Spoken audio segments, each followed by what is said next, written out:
Hey, what's up guys, it's Gears here, and today I have a great video on a new laptop that is black. That's probably the lamest intro I have ever done, man. Anyway, let's hope the laptop is better than that intro. Let's start with the specifications. My system has a Intel Core i5-6300 with Intel HD graphics 520. It uses an M.2 SSD, and my system has 256 gigs of storage. It also has 8 gigs of DDR4 RAM. The screen is a Full HD 14-inch screen that looks pretty good. And as you can hear by these specs, it's not really a gaming system, but I will be testing it in some games later, so stay tuned for that. I started with Cinebench R15 because I know a lot of people online like it. And for the CPU it got 312 points, and for the GPU it got 35 FPS in OpenGL. I also tested some lighter games like Portal 2, CSGO and Rocket League, as usual. And by the way, if you want to play any of these games with me, add me on Steam. I got my link in the channel banner thing. So yeah.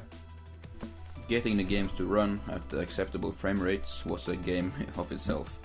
I have to run Rocket League at all low at 1600 by 900 to get some acceptable frame rates. And as you can see by this video, it wasn't that good.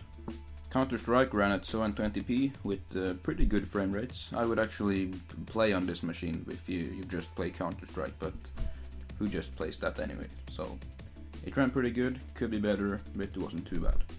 The only game that I tested that ran on max was Portal 2, which ran at 1080p on max settings, and as you can see, it's really playable, so this type of game is pretty good to run on any machine basically, so you shouldn't have any issues running it on this laptop.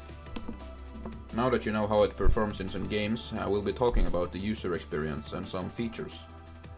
This is actually where the system just fails in my opinion. I can't quite put my finger on it, but let's dive in and see. Here you can see a boot comparison against my HP laptop that is around 2 years old. It is the HP EliteBook 1040. It's a pretty good system still. And as you can see, the HP boots faster than this brand new computer. That doesn't make any sense. It doesn't stop there. At this price point I expect better build quality than this.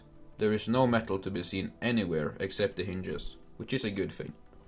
I've had this laptop in my bag 2 times, and as you can see, the top of the screen already has some weird scratches that won't go away. Let's move over to some good things. The Fingerprint Reader is great. It's fast, you don't need to do any stupid swiping, and it's practical. My password used to be no, so my finger is more secure. It could be a lot better than this, but it could also be a lot worse. As you can see, my HP laptop traded thickness for I/O, and I don't really feel like that trade-off was worth it.